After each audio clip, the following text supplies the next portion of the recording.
Assalamualaikum warahmatullahi wabarakatuh. Selamat siang, selamat pagi, selamat sore, teman-teman dan sobat Genbi semua di seluruh Indonesia dimanapun kalian berada. Hari ini kita akan memulai babak baru dari Generasi Energi Bersih, yaitu adalah podcast Generasi Energi Bersih.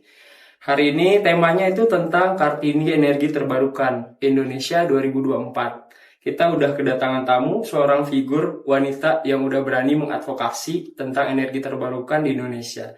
Udah bergerak dari cukup lama dan udah punya banyak karya, bahkan udah berkecimpung dan implementasi banyak energi terbarukan di Indonesia, khususnya biomasa. Dia adalah Ibu Mila Viendasari. Halo Ibu Mila. Halo Mas Rian. Apa kabar Ibu? Baik, alhamdulillah. Terima kasih sudah diundang di sini. Iya, makasih banyak Ibu udah mau datang ke sini.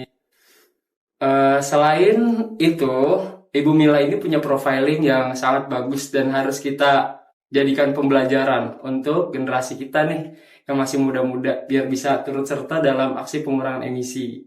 Ibu ini adalah salah satu ketua dari Yayasan Indonesia Siap Bergerak. Terus ada juga dia pengajar dan peneliti di program pendidikan vokasi Universitas Indonesia. Selanjutnya juga yang paling penting nih adalah pendiri Koperasi Energi Biomasa Indonesia. Oh banyak banget ini Bu kegiatannya. Insya Allah, alhamdulillah. Masih belajar Mas di bidang biomasa ini. Kita masih ya sama-sama belajar lah teman-teman semua. Siap, mantap. Ketua-ketua semua juga lagi nih. Wah keren. Ini kita harus banyak belajar guys. Maka dari itu kita sangat menghargai apa yang Ibu sudah lakukan. Kita mau menyebarkan informasi ini ke semua teman-teman Genbi seluruh Indonesia. Mudah-mudahan ya. Amin. Oke Ibu. Kalau dari perkenalan yang tadi Ibu mau ada yang dielaborasi sedikit, ada yang mau disampaikan ke teman-teman Ya, Genbi? mungkin karena ini yang undang adalah generasi energi bersih ya. Ya. Terkait biomasa, maka mungkin saya akan cerita sedikit ya tentang Koperasi Energi Biomasa ya. Boleh Ibu.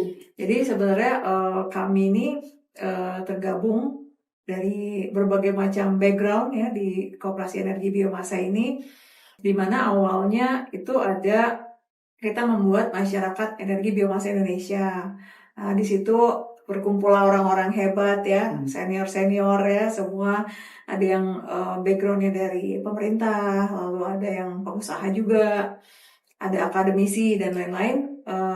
Lalu dari masyarakat energi biomasa sendiri, kita punya salah satu misi gitu ya, untuk bagaimana memanfaatkan potensi biomasa ini untuk pembangunan bioekonomi di Indonesia. Maka akhirnya kita membuatlah usaha ibaratnya kecil-kecilan gitu ya. Ya kita kasih nama Koperasi Energi Biomasa ini. Jadi kita membuat koperasi ini ingin mengajak masyarakat dengan background apapun sebenarnya ya, untuk memulai bagaimana sih memberdayakan bisnis di bidang biomasa di Indonesia seperti itu. Jadi kira-kira tahun 2021 ya itu baru terbentuklah koperasi kita ini. Oh, ya. Mulainya dari 2021 ya Bu? Iya. Mantap. Kalau sejarahnya sendiri itu KB dari mana tuh Bu awalnya? Apa di Jakarta, apa dari daerah? Sebenarnya kita kumpulnya di Jakarta, tapi karena waktu itu beberapa kesempatan kita melakukan produksinya itu di Jawa Timur, jadi workshop kita ada di Jawa Timur. Tapi kalau untuk kantornya sendiri, jadi karena mencar-mencar nih orangnya, gitu ya. Kebetulan salah satu ketua ada di Jawa Timur, lalu yang lain-lain pengurus dan segala macam itu ada di Jakarta. Jadi ada kantor kita di Jakarta. Cuma untuk kesempatan beberapa kali ini kita mulai dengan bekerjasama industri-industri di Jawa Timur. Gitu. Mantap, keren banget Ibu. Di Surabaya mungkin ya Jawa Timur. Iya. Ibu. Oke, terus kenapa sih Ibu tertarik dengan biomasa gitu? Kan banyak energi yang lain gitu Bu. Terus potensinya sebesar apa sih kalau di Indonesia tuh biomasa? Ya, jadi kalau kita mungkin ini buat generasi muda ya. Iya. Ini kalau zaman dulu tuh mesti ingat lagi bahwa energi biomasa itu bisa dibilang energi paling tua ya. Energi paling tua. Zaman dulu belum ada apa-apa kan, belum ada gas, belum ada listrik gitu ya. Orang masaknya semua pakai biomasa kan, pakai kayu bakar dan segala macam gitu ya. Dan ternyata setelah dengan berbagai macam teknologi segala macam, biomasa itu sudah banyak ditinggalkan. Namun kita harus ingat juga nih, kita cuman sekarang ini masih 90% kita kan sama ketergantungannya sama fosil kan, Ya. dimana suatu saat akan habis nih gitu. Apalagi nanti generasi-generasi yang Mas Rian, anaknya Mas Rian, cucunya segala macam ya. Itu kira-kira masih ada nggak tuh ya fosilnya gitu ya. Iya. Nah makanya pemerintah juga mencanangkan energi baru, salah satunya biomasa. Dan kenapa kita tertarik dengan biomasa? Itu yang pertama, energi ini mudah diakses ya. Jadi kalau misalnya kita tahu seperti misalnya energi fosil atau minyak ya, ada yang di dalam lautan, terus misalnya apalagi energi misalnya gas bumi gitu ya, harus dengan teknologi yang sebegitu berat, sedangkan biomasa itu udah kelihatan di depan mata kita, Iya. jadi lebih gampang diaksesnya seperti itu. Lalu juga dengan kita mendaya gunakan potensi biomasa ini, kita bisa mengurangi sedikit demi sedikit ketergantungan kita terhadap fosil. Ini yang sudah dilakukan di beberapa negara lain yang sudah benar-benar negara itu benar-benar bersih ya, Iya. benar-benar sudah tidak ketergantungan lagi sama fosil, itu sudah banyak juga. Lalu juga karena potensinya itu di depan mata kita, bisa jadi pemanfaatannya itu tidak semahal fosil ya, seharusnya seperti itu ya. Nah lalu juga biomasa ini salah satunya kan bisa dari sampah juga.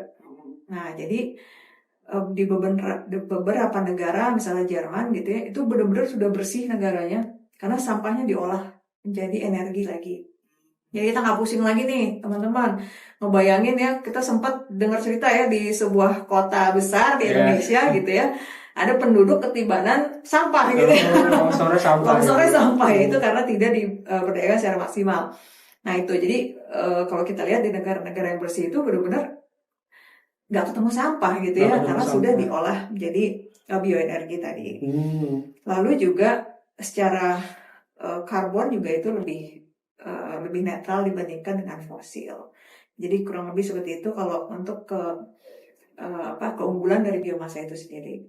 Kalau Indonesia itu potensinya sangat besar sekali ya, bahkan di beberapa penelitian sampai disampaikan bahwa potensinya itu sampai sekitar lebih dari 3 gigawatt seperti itu. 3 gigawatt ya. Banyak ya. Karena kalau dari satu misalnya hutan tanaman energi aja ya, di Indonesia itu hutan-hutan besar ya, Aceh, Kalimantan gitu ya, Sumatera, itu kita punya 10 juta hektar. Itu kayaknya negara mana itu yang punya hutan segede gitu ya, maksudnya kita termasuk yang terbesar, dan itu potensi besar sekali. Jadi di mana si hutan itu bisa dimanfaatkan sebagai hutan tanaman energi. Belum lagi dari tadi limbah-limbah tadi ya, kalau kita lihat seperti misalnya di Kalimantan, salah satu produsen kelapa sawit terbesar ya, itu aja di Kalimantan aja punya 110 pabrik sawit tuh. Nah itu limbahnya juga bisa juga diolah menjadi biomasa. Itu udah bisa lagi. Belum lagi dari pertanian yang lain ya, dari misalnya padi, karet, tebu, apalagi bambu, wah banyak banget. Jadi Indonesia nih sebenarnya betul-betul potensi biomasanya itu cukup besar. Oke, mantap kali. Terus kalau dari Ibu sendiri nih sebagai perempuan gitu Bu, kan ini kita lagi temanya Kartini Bu, empowering woman gitu. Nah, Ibu gimana sih awalnya bisa tertarik dengan energi terbarukan gitu? Bukankah lebih menarik energi kotor gitu? Kalau dilihat dari potensi tinggal yang pakai bisa dihasilkan. Iya. Jadi mungkin karena komunitas juga ya, jadi lingkungan juga, dimana kita tadi aktif di beberapa komunitas terkait dengan energi terbarukan ya. Juga punya kalau dari saya sendiri pribadi sebenarnya terinspirasi sama almarhum ayah saya, juga merupakan pejuang energi terbarukan Indonesia nih. Gitu. Jadi beliau itu kayaknya udah dari mungkin di Indonesia belum banyak membicarakan energi terbarukan, beliau tuh sudah mendongeng-dongengkan tentang energi terbarukan ya. Jadi kayak udah didoktrin itu udah puluhan tahun gitu. Jadi Tradisi keluarga Bu. jadi apa namanya, kepengen juga, ya benar juga ya, karena bumi kita cuma satu nih Mas ya. Kalau kita nggak jaga, nanti kita mau kemana lagi gitu ya. Nggak tahu nih, kalau di Mars kita bisa hidup apa nggak, belum tahu ya. Kalau si Elon Musk mungkin udah jalan-jalan ke sana ya. Tapi kalau mahal banget kan, nah makanya jadi mau nggak mau kita harus hidup di sini. Sementara kalau untuk terciptanya sustainability ya, keberlanjutan, salah satunya kan yang harus kita pikirkan, harus dikelola dengan benar kan energi gitu. Ya untuk ya itu tadi ya, anak cucu ya Mas Rian, cicitnya Mas Rian gitu ya. Kayak gitu sih. Jadi karena mungkin sering bergaul di komunitas-komunitas tersebut, membuat saya jadi kepengen aja punya andil sedikit lah gitu untuk urusan gimana pemberdayaan potensi untuk biomasa sendiri di Indonesia. Oke, jadi tradisi keluarga teman-teman, peran figur ayah tuh menentukan dan lingkungan ya Bu. Iya. Kalau boleh tahu ayahnya tuh kerja sebagai apa tuh Bu? Gimana peran advokasinya? Jadi kalau ayah saya dulu memang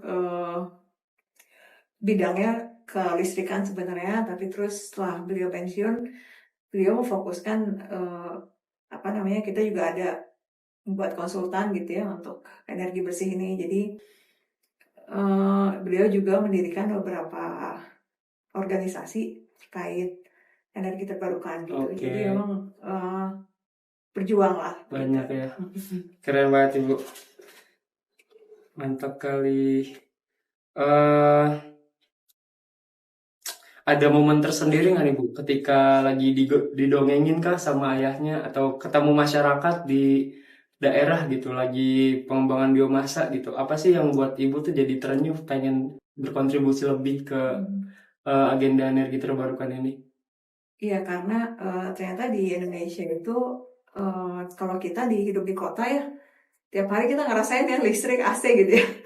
Tapi kalau begitu kita ke daerah, bahkan saya pernah juga kerja di Kalimantan, itu ada waktu-waktu di mana kita listrik itu mati gitu.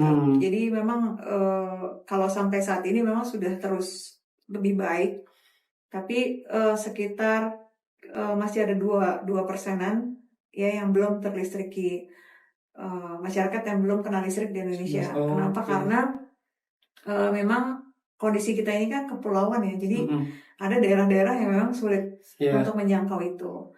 Dan uniknya di Indonesia memang setiap daerah kan punya potensi macam-macam ya. Jadi kalau misalnya ada kepulauan yang penghasil sagu gitu ya, itu sebenarnya bisa diolah untuk mereka bisa lebih mandiri energinya dengan menggunakan ya tadi limbah-limbah sagu dan segala macam. Nah itulah yang mungkin membuat inspirasi gitu ya buat saya. Indonesia segitu kayanya dengan pertanian dan hutannya gitu ya, seharusnya bisa lebih baik lah dibandingin negara-negara lain yang sudah mulai duluan nih gitu ya. Kalau kita lihat kayak Finlandia gitu kan, nggak segede kita ya, tapi mereka sudah punya negara kecil tapi sudah punya pembangkit biomasa yang termasuk yang terbesar juga. Gitu juga Polandia gitu ya, di Inggris dan Jerman juga seperti itu. Mereka sudah memulai untuk memaksimalkan energi bersih itu. Oke. Ngomong-ngomong tentang di daerah atau negara lain tadi bukan udah banyak tuh negara-negara yang bisa menerapkan biomasa sebagai sumber energi terbarukannya. Kalau di Indonesia implementasi PLTBM itu kira-kira gimana sih? Udah semasif apa gitu? Ya, jadi pemerintah belum lama ya sudah mengeluarkan kebijakan-kebijakan terkait PLTU itu harus co-firing, harus melakukan co-firing. Wajib ya, semua sekarang Ibu. Iya. Jadi itu udah bagus sekali ya, karena memang kalau benar-benar di stop kita juga ibaratnya batu bara masih banyak juga. Jadi mungkin yang paling baik adalah memulai biomasa ini substitusi, jadi dikombin lah antara batu baranya mungkin dikecilkan,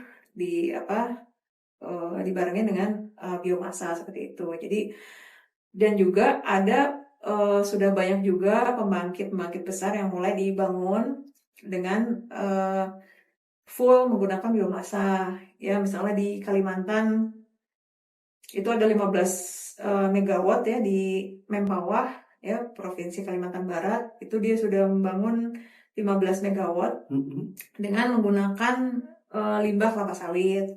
Seperti itu. Lalu juga di Aceh juga seperti itu, 12 megawatt. Jadi sudah ada beberapa pembangkit listrik besar yang mulai dibangun dengan menggunakan biomasa. Seperti itu. Besar harapan kita jadinya, Bu. Ya, mudah-mudahan nih Didukung jadi pemerintah. Indonesia bersih. Ya. Amin. Bisa net zero emission di tahun 2060 atau lebih Amin. cepat ya, Bu. Oke, terus kalau dari Ibu nih awal-awal pernah gak sih dapat apa ya bulian gitu atau cacian hinaan gitu dari masyarakat atau rekan-rekan sesama pekerja yang lain gitu terhadap advokasi biomasa ini gitu? Iya. Yang pasti sih karena saya ini backgroundnya sosial kan, jadi kuliah dulu di administrasi gitu kan, terus sama sekali nggak ada background tentang teknologi ataupun ya seperti itu ya. Jadi orang pada bingung aja, kenapa sih mau ngambil bidang ini gitu. Karena saya pikir kalau yang ngerjain semua orang teknik nanti nggak jadi bisnisnya ya kan. Semua itu harus ini kan ya seperti bisnis yang lain lah. Bagi salah satu industri itu kan harus ada jadi orang bisnisnya, harus semua jurusan. Nah itu sih. Jadi awalnya orang pada bingung aja, kenapa kok jadi ke energi terbarukan gitu. Padahal saya backgroundnya lebih ke sosial, lebih ke administrasi seperti itu. Tapi karena ada keinginan itu, akhirnya saya sempat ngambil S2 yang kedua, itu saya ambil energi terbarukan. Jadi biar nggak dibully lagi sama orang gitu ya. Kalau di sini kebetulan di Jakarta di Universitas Dharma Persada itu ada S2 energi terbarukan. Saya baru dengar loh, Bu. Iya, nah, boleh tuh dicoba tuh. Jadi kebetulan di situ karena memang S2-nya masih jarang ya, jadi ketemulah lagi sama orang-orang yang memang punya ini ya, punya concern yang sama nih. Jadi dengan background macam-macam, banyak perempuannya juga. Banyak perempuannya jadi juga. Dengan nggak semuanya juga selalu backgroundnya teknik gitu. Nah, jadi di situ jadi lebih pede nih. Oh, ternyata ya kita bisa ibaratnya memikirkan energi terbarukannya dari sisi yang lain gitu. Ada bahkan yang benar-benar yang sosial banget. Jadi gimana tuh memberdayakan masyarakat dan segala macam. Kalau saya masih lebih ke bisnisnya mungkin ya. Seperti itu. Jadi seru sih kalau udah ketemu sama komunitasnya, sama orang-orang yang punya misi yang semangat yang sama tuh seru sih. Jadi kalau orang ngebully ketawa aja. Punya teman gitu ya, Bu, buat ketawain bareng. Karena terkenal dulu SMA juga saya matematika nggak bisa kan. Ya, jadi orang bingung ya. Kok jadi tapi jago akuntansi sekarang kan. Aduh. Wah, keren banget. Jadi ada jurusannya tuh, teman-teman kalau ada yang tertarik buat lanjut studi ya, Bu. Energi terbarukan ada juga di Jakarta. Dari nggak masalah kan ya, Bu, dari sosial ya, Bu? Bisa dari saya HI bisa nggak, Bu, HI? Boleh, bisa. Oh, boleh. Bahkan ada yang backgroundnya guru dan segala macam. Guru bisa juga, Bu. Iya. Wah, keren banget tuh, guys. Karena ini kayak multidisiplin ya. Multidisiplin, oke. Mantap. Dan kebetulan sekarang juga sedang ambil S3. Saya ambilnya ilmu lingkungan, jadi nyambung lagi ke biomasanya. Concern banget, ini emang bener-bener seorang Kartini energi terbarukan, guys. Mudah-mudahan. Kita harus belajar banyak nih dari Bu Mila. Insya Allah, sama-sama belajar. Oke. Kalau dari biomasa tuh yang paling diunggulkan selain kalau di Indonesia pasokannya banyak gitu, Bu. Apalagi sih, Bu? Apakah harganya itu udah cukup kompetitif di pasaran? Ataukah masyarakat nih udah banyak banget yang pakai atau gimana, Bu, kira-kira? Keunggulan lain selain sumber daya yang melimpah? Ya, kalau dari segi harga mungkin pelan-pelan masih diperbaiki ya. Kayak sekarang ini kita masih supply-nya ke lokal aja, ke pabrik-pabrik yang lokal. Itu per kilo itu sekitar 850 perak gitu. Per kilo? Ya, murah. Mahalan plastik, Bu, di sampah. Iya kan. Jadi secara harga tuh sebenarnya masih rendah gitu, karena mungkin belum banyak peminatnya. Karena kan kita 90% masih pada enak, masih pakai fosil kan. Jadi belum terpaksa ke arah situ Oh, belum gitu ya. dorongannya belum ya, Bu. Jadi tapi ya nggak apa-apa, dimulai aja. Makanya dengan adanya koperasi ini kita coba untuk memulai bisnis dari yang scale-nya kecil dulu lah gitu ya, untuk produksi wood chip atau wood pellet seperti itu. Nah kalau kita lihat seperti contohnya pembangkit listrik kan, itu bisnis yang jutaan dolar ya, gitu. Jadi kita nggak apa-apa memulai sesuatu dengan yang kecil dulu. Yang penting apa sih, kita kepengen nih biomasa, gimana caranya orang-orang lebih kenal, terus kita bisa gali potensi yang ada di di lingkungan-lingkungan kita dulu. Kayak di Surabaya itu kita bisa mengumpulkan sisa-sisa dari furniture itu, dari pabrik-pabrik furniture, lalu kita bikin jadi pellet dan segala macam gitu. Jadi nah salah satu keunggulan biomasa itu tadi selain yang sudah saya sebutkan, yang menarik adalah ini biomasa juga dapat kita kembangkan dengan sekaligus meningkatkan potensi biocircular economy gitu. Jadi itu sih, jadi kayak misalnya limbah-limbah yang ada bisa diberdayakan lagi sampai habis lah ibaratnya gitu ya. Nah kayak gitu. Jadi itu yang menarik sih gitu. Jadi kalau misalnya kita lihat misalnya pabrik kelapa sawit, di situ kan ada pumainya, ada batang kelapa sawit yang nggak dipakai, mungkin ada pelepahnya dan segala macam. Nah itu kan bisa dikembangkan bioekonomi sirkular kan di situ, untuk kita create untuk menjadi bioenergi seperti itu sih. Oke, jadi selain dari satu jenis tanaman itu bisa banyak potensi biomasanya, Bu. Bukan cuma dari hasil limbahnya aja, cuman tiap bagiannya tuh punya potensi jadi biomasa. Betul. Keren banget. Oke, kalau dari yang Ibu lihat nih, peraturan perundangan kita tuh udah mendukung perkembangan biomasa belum sih, Bu? Soalnya kalau di Matahari kemarin ada restriksi, Bu. Jadi kayak tadinya bisa ekspor impor listrik dari PLTS, tapi sekarang ada kebijakan nggak bisa gitu. Kalau di biomasa gimana, Bu? Ya, kalau di biomasa sepertinya sudah mulai banyak dukungan dari pemerintah ya. Contohnya tadi yang untuk co-firing, lalu dari secara harga jual listriknya juga sudah pelan-pelan sudah mulai kompetitif seperti itulah. Jadi ya semua mungkin perlu adjustment ya. Jadi saya rasa pemerintah juga tidak gegabah lah membuat sebuah kebijakan gitu. Mungkin yang perlu ditambahkan lagi mungkin tentang kolaborasi tadi ya, untuk bagaimana misalnya memberdayakan hutan-hutan yang ada, apakah bisa dengan melalui koperasi atau apa segala macam seperti itu, mungkin yang perlu diperhatikan lagi sama pemerintah gitu, sehingga kita pengusaha-pengusaha kecil ini bisa mulai ikutan lah gitu ya. Minimal diberikan kesempatan lah untuk misalnya memanage si hutan itu atau gimana. Karena kalau misalnya kita harus ngebayarin dulu nih semua kayunya gitu kan, itu mungkin rada susah ya. Karena kita koperasi kan, basicnya modal itu dari masyarakat gitu. Jadi kita kumpulkan modal ya dari anggota-anggota yang ada gitu. Jadi memang pasti nggak bisa besar-besar. Nah ini mungkin yang butuh support dari pemerintah untuk bisnis biomasa yang kecil-kecil ini. Seperti apa sih, mungkin ada semacam pinjaman lunak atau seperti apa, mungkin kayak gitu sih. Oh, yang khusus buat energi terbarukan gitu, Bu.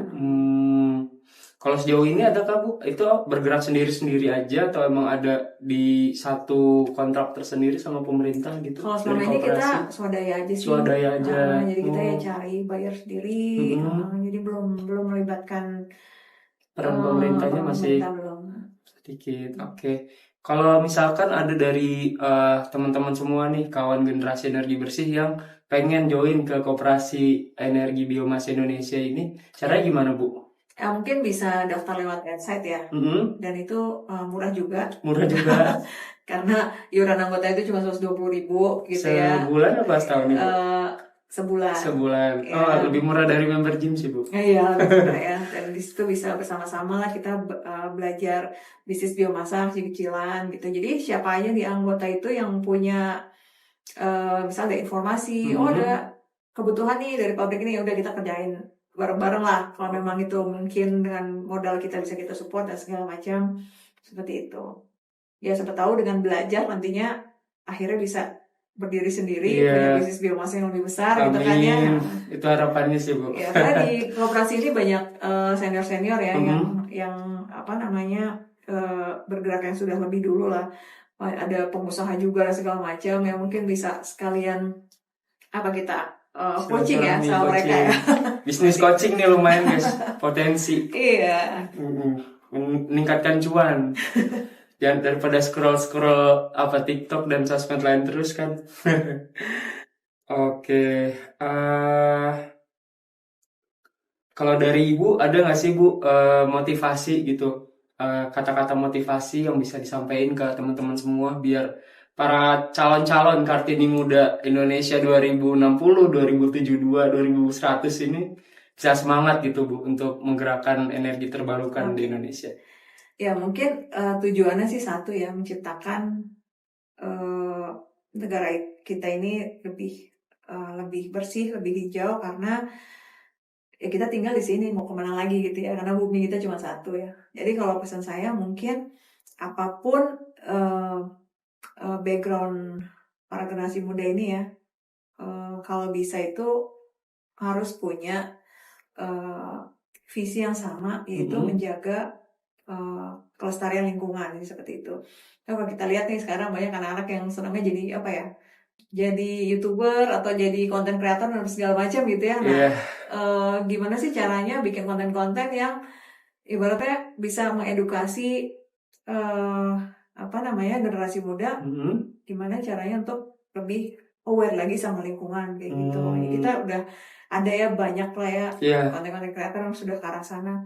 Jadi misalnya pun kalian nanti kerjanya di kantoran atau apa, gimana caranya bisa paham tentang green job, ya bagaimana kita sebagai pegawai di kantor itu gimana caranya kita jadi pegawai yang juga memikirkan pelestarian lingkungan kayak gitu sih. Jadi mungkin sebenarnya banyak part yang bisa kita ambil ya, apapun background kita. Ibu rumah tangga bisa nggak Bu? Kalau dia nggak kerja di ya kan, rumah misalnya aja. kayak di rumah gimana sih memaksimalkan limbah yang ada, misalnya dari kita juga udah sering bikin tuh di kampus, misalnya dengan mendaur ulang minyak tanah, minyak jelantah, ya kan? Jadi itu lebih mahal kayaknya Bu daripada wood pelletnya tadi. Tapi kan skala kecil ya, kayak gitu. Itu dibikin apa? Tuh pengolahan sampah di rumah, kayak gitu-gitu. Jadi sebenarnya banyak banget yang bisa kita lakukan untuk menjaga kelestarian lingkungan. Itu sih kalau pesan dari saya. Jadi apapun pekerjaan kita, apapun peran kita, kalau bisa punya kesadaran ke arah sana dan ambil part itu gitu ya, ambil bagian itu, lalu kita coba sosialisasikan lah sama-sama gitu. Oke, keren banget Ibu, udah banyak ternyata kegiatan yang dilakukan, inspirasinya juga sangat relate sama anak muda sekarang ya Bu. Nah, kita sampai di penghujung acara, jadi kita nggak mau buat kalian bosen juga dengerin podcast kita. Masih banyak kegiatan-kegiatan lain, pengurangan emisi tentunya bersama generasi energi bersih. Kalian jangan cuma berhenti di sini aja gitu. Ini cuma salah satu inspirasi untuk kita bisa bergerak mengurangi emisi bersama. Tapi kalau mau belajar tentang biomasa lebih jauh, bisa kontak ke Bumila. Ada di Instagram ya Bu, sama websitenya Koperasi Energi Biomasa Indonesia.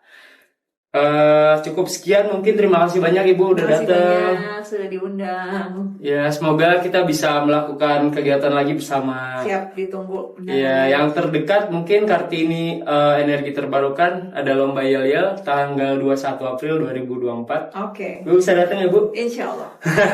Seru nih guys. Cuman lari dulu kan ya? Iya, lari dulu baru yel-yel. Tapi mohon maaf udah ditutup pendaftarannya. Karena udah sekitar 1.500 yang daftar kemarin Bu. Banyak banget membludak. Mohon maaf untuk kalian yang belum terpilih. Nanti kalau ada acara lainnya ya bisa join. Ya, lebih kurangnya mohon maaf. Wabillahi taufiq wal hidayah. Wassalamualaikum warahmatullahi wabarakatuh. Waalaikumsalam warahmatullahi wabarakatuh.